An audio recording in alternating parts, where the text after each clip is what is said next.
Bonjour Christian. Bonjour Cyrielle, bonjour Caroline. Bonjour Christian.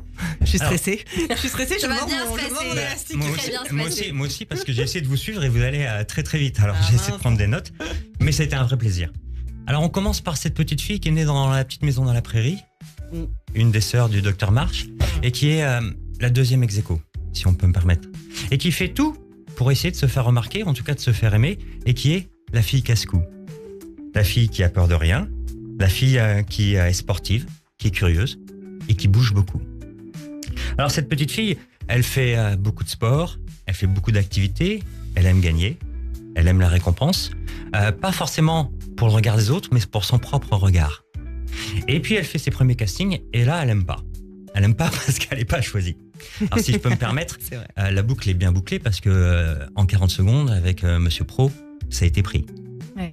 Donc à 17 ans, petit choc, mais à 40, ça va mieux. Il faut le temps d'apprendre. Voilà. Alors, il y a cette petite fille et cette femme qui veut tout tester, qui veut tout essayer, qui essaye la mode, qui essaye la télé, qui essaye plein d'activités, qui est sensible dès son jeune âge à des figures auxquelles elle restera fidèle, comme Jean-Luc Delarue ou Anne Sinclair, avec ses ses sujets de société.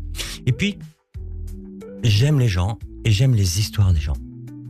Alors, je veux tout voir, tout tester, tout essayer, tellement de choses, et provoquer ma chance, comme vous me l'avez dit. Ça veut dire, avec cette théorie du manifeste, ça veut dire, ce qu'on fait, c'est on conditionne notre cerveau.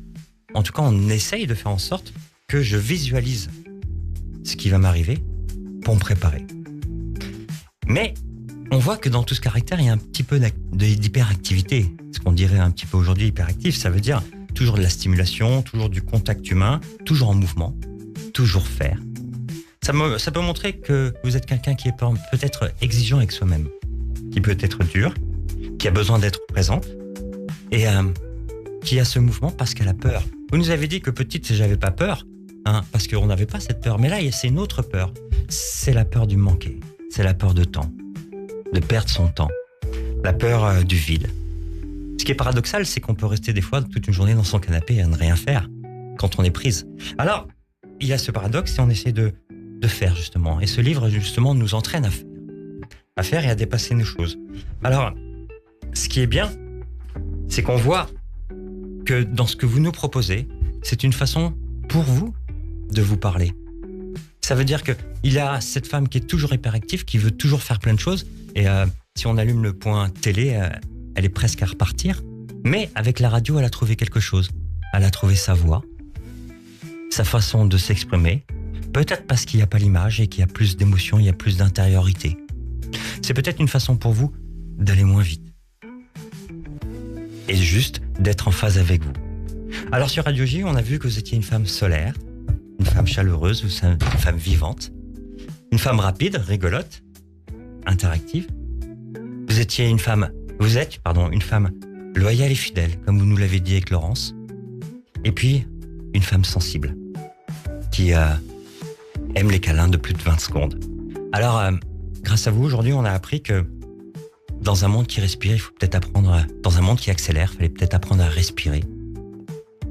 Et comme ça, on feel good. Et fort. Merci Christian Reichaume. Alors vous nous avez tiré les larmes de notre invitée Caroline Iturbide. Bah oui, merci pour cette générosité parce que ça veut dire que vous avez été très touchée par ces mots et qui ont résonné de façon très juste. Mais en plus, je connais l'émission, donc je sais ce qu'il fait, mais c'est juste que je pensais pas du tout que vous m'aviez percé à jour. Non, mais de toute façon, je vous l'ai dit depuis le début, et ça aussi, je pense que c'est un truc que j'ai fini par comprendre. C'est pourquoi faire tout ça ? Et en fait, c'est que derrière, il y a la peur de quand tout va s'arrêter, que je pourrai plus le faire. Je me dirais, bon, au moins, j'aurai tous mes souvenirs, j'aurais fait déjà tout ça. Et vous avez déjà fait beaucoup de choses, il y en aura encore beaucoup, je suis certaine. Caroline Iturbide, vous êtes venue nous voir.